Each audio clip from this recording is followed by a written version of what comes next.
अच्छा, अब दूसरी बात ये होती है कि अगर हम लोग एक चुंबक को, मैग्नेट को, बाल मैग्नेट की बात कर लेते या कंपास की बात कर लेते, अगर हम लोग कंपास को हॉरिजॉन्टल प्लेन में घूमने के लिए छोड़ दें, धरती के ऊपर ही रख दें सपोज, तो एक पर्टिकुलर डायरेक्शन में जाके रुकता है वो डायरेक्शन होती है नॉर्थ साउथ डायरेक्शन। किसी भी मैग्नेटिक नीडल को या मैग्नेट को अगर फ्री कर दें मूव करने के लिए, तो कहाँ जाके रुकेगा वो? North south direction. क्यों रुकता है नॉर्थ साउथ डायरेक्शन में? ये देखो, ये मान लीजिए आपकी अर्थ है, ठीक। अर्थ को अगर हम मैग्नेटिक कंपास रखते हैं, सपोज करिए एक चुंबक सा, एज ए कंपास की बात कर रहे हैं, तो कंपास का डायरेक्शन अगर इधर नॉर्थ है, तो जो कंपास होगा, पतला से कंपास बनाते हैं ऐसे, वो ऐसे रुकेगा। थोड़ा सा इसकी एक्सिस में नॉर्थ साउथ, इसकी एक्सिस में थोड़ा फर्क होता है, करीबन 15 डिग्री का। मतलब ये ज्योग्राफिकल नॉर्थ है ना, दिशा वाला, और ये ज्योग्राफिकल साउथ, तो ये थोड़ा सा जैसे ये ज्योग्राफिकल हुआ, इससे थोड़ा सा ऐसे हल्का सा घूमा रहता है ऐसे, इधर नॉर्थ ऐसे रुकता है। ये एंगल बनना नहीं है, यही एंगल 15 डिग्री 18 डिग्री, कई किताबों में 21 डिग्री भी लिखा रहता है, इसमें 15 डिग्री लिखा है, इसलिए मैं 15 बोल रहा हूँ। एनसीईआरटी में कुछ और फिगर है, 18 शायद। तो 15 से 18 डिग्री ये दोनों में फर्क आता है। किन दोनों में फर्क? ये जो पोल है ना, ये मैग्नेटिक नॉर्थ है, magnetic north. Magnetic north, geographical north. Geographical का मतलब है दिशा वाला नॉर्थ, और मैग्नेटिक मतलब मैग्नेट वाला। इन दोनों के बीच में 15 से 18 डिग्री का अंतर पाया जाता है, और ये अंतर परमानेंट नहीं है, समय के साथ ये खिसक रहा है, बढ़ रहा है। 10 साल 20 साल बीतेंगे तो 15 का 16 डिग्री 17 डिग्री हो जाएगा। पता नहीं कितने सालों में कहाँ पहुँचेगा भगवान जाने, ठीक। तो कई थ्योरीज हैं, ऊपर वाली क्लासेस में पढ़ेंगे हम लोग, सब कुछ यहीं पढ़ लेंगे तो बचे क्या, ठीक है। रुक जाओ, तो यहाँ पर जो समझना वो समझो पहले। तो 15 से 18 डिग्री का गैप है इसके अंदर, ठीक है, अभी की सिचुएशन के हिसाब से। और अब सवाल ये उठता है, ये जो मैग्नेटिक कंपास था, ये जो कंपास दिख रहा है ना आपको, ये जो कंपास था, आखिर ये नॉर्थ साउथ डायरेक्शन में रुकता ही क्यों है?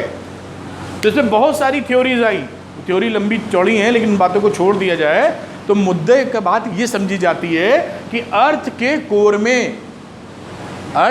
कोर में ऐसा मानते हैं कि मैग्नेटिज्म है।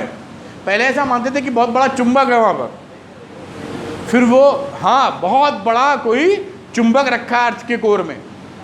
तो अर्थ के कोर में अगर चुंबक है, ये थ्योरी थी, साइंटिस्टों ने दी थी, कोई मजाक वाली बात नहीं है। तो उसमें जो ये समझ लीजिए अर्थ के कोर में ऐसे रखा हुआ है, तो यहाँ पर ये नॉर्थ है ना, तो उसका साउथ है उस चुंबक का, और इधर इस चुंबक का नॉर्थ। तभी ये साउथ वाला नॉर्थ को खींच लेता है अपनी तरफ। भाई ये नॉर्थ है, इसकी नॉर्थ, नीचे साउथ रखोगे यहाँ पे तो टुई, इसको चाहता है आ जाएगा, पसंद करता है ना। इधर है, इधर आपने लगाया लॉलीपॉप, ये साउथ है, ये नॉर्थ है, तो ये नॉर्थ है, ये साउथ है, तो डुई, कहीं भी छोड़ोगे तो वहीं मिलेगा तुम, है ना। तो ये कहानी क्यों है? क्योंकि ऐसा मानते थे कि पृथ्वी के अंदर, कोर मतलब समझते हो, पृथ्वी का अंदर कोर में ये एक बहुत बड़ा सा मैग्नेट प्रकृति ने रखा है, ईश्वर ने रखा है। लेकिन बाद में थ्योरी फेल कर गई। क्यों फेल कर गई? क्योंकि अर्थ के अंदर बहुत ज़्यादा टेम्परेचर होता है, इतने टेम्परेचर पे कोई भी मेटल इस फॉर्म में रह ही नहीं सकता, गल जाएगा वो।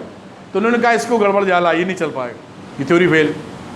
अब लेकिन चुंबक का इफेक्ट तो दिख ही रहा है मैग्नेट का, तो थ्योरी फेल, लेकिन इम्पैक्ट इफेक्ट इज देयर। तो फिर सोचना पड़ा कि आखिर ये है क्या झमेला। अल्टीमेटली जो आज जो भी मान रहे हैं वो ये मान रहे हैं कि अर्थ के अंदर बहुत ज़्यादा आयंस वगैरह फ्लो करते हैं। पानी है, लावा है, पता नहीं क्या क्या है अर्थ के अंदर, उसके अंदर बहुत ज़्यादा आयंस फ्लो करते हैं, चार्जेस फ्लो करते हैं, और वो चार्जेस फ्लो होने की वजह से अर्थ का मैग्नेटिज्म डेवलप हुआ है। हमें मैग्नेटिक इफेक्ट ऑफ करंट पढ़ रहे हैं ना, करंट से मैग्नेटिज्म पैदा होता है, अभी हम देखेंगे एक्सपेरिमेंट से भी। तो करंट क्या चीज़ होती है? चार्ज का फ्लो होना। अगर चार्ज फ्लो हो रहा है तो करंट फ्लो हो रही है, और फ्लो हो रही है तो मैग्नेटिज्म पैदा कर रहा है।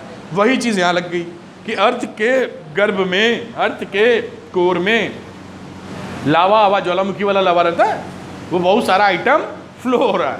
उस फ्लो होने में बहुत सारे आयंस चार्जेस भी हैं, तो वो करंट फ्लो हो रही है, उस वजह से मैग्नेटिज्म पैदा हुआ है। और उसी मैग्नेटिज्म का इफेक्ट है कि ये कंपास को अपनी तरफ रोक ले जाता है। दिस इज द रीजन, है ना। और मैग्नेट का अर्थ के ऊपर अर्थ का मैग्नेटिक फील्ड होता है 1 गॉस के बराबर होता है। 1 गॉस, इसकी गॉस एक छोटी यूनिट होती है, 10⁻⁻⁴ टेस्ला के बराबर होती है। Tesla is the SI unit of magnetic field strength. थोड़े बड़े क्लासेस में पढ़ेंगे, मैग्नेटिक फील्ड स्ट्रेंथ को आप B से दिखाते हैं, मैग्नेटिक फील्ड स्ट्रेंथ। ये वेक्टर क्वांटिटी होती है, इसी की SI यूनिट होती है टेस्ला, T एक बहुत बड़ी क्वांटिटी होती है। और दूसरी एक यूनिट और डिफाइन की जाती है गॉस। तो अर्थ का मैग्नेटिक फील्ड होता है 1 गॉस, 10⁻⁻⁴ टेस्ला। नॉर्मली जो बार मैग्नेट लेते हैं हम लोग, बार मैग्नेट, उसकी जो पावर रहती है वो 10⁻⁻² टेस्ला होती है। नॉर्मल कंडीशन बता रहे हैं, इन जनरल, ठीक है।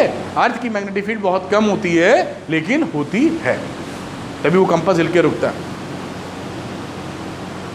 आई बात पकड़ में। तो ये कहानी थी पहले सेगमेंट की जो हमने आपको बांची। अभी तक जो कहानी बताई है उसमें किसी प्रकार का कोई कन्फ्यूजन, ध्यान क्या रखना है, हमारा ये जो मैग्नेटिक कंपास है वो एग्जैक्टली ज्योग्राफिकल नॉर्थ में नहीं रुकता है। There is a certain angle 15 से 18 डिग्री, ठीक है। क्यों रुकता है? क्योंकि अर्थ के अंदर मैग्नेटिक प्रॉपर्टी होती है। वो कैसे आती है? क्योंकि उसके अंदर बहुत सारे इलेक्ट्रोलाइट्स, आयंस वगैरह मूव करते हैं जो एक करंट बनाने का काम करते हैं, और करंट हमेशा बनती है तो मैग्नेटिक इफेक्ट प्रोड्यूस करती है, वही इफेक्ट हमको दिखाई पड़ता है।